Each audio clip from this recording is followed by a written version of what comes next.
Here I have TCL 405, and today I'm going to show you how to enter safe mode on this device.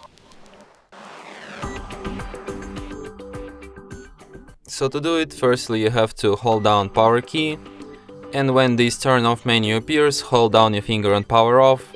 Then it suggests you to reboot to safe mode. You just tap OK and device will be restarted just as usual, but in the safe mode.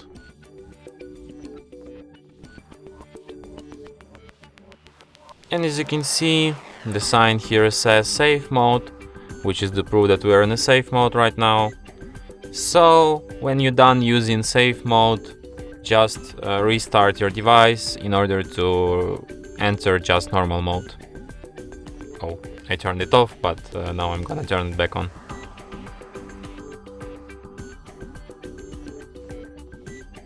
And that's it.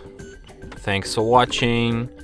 If you find this tutorial useful, don't forget to hit that like button and subscribe to our channel.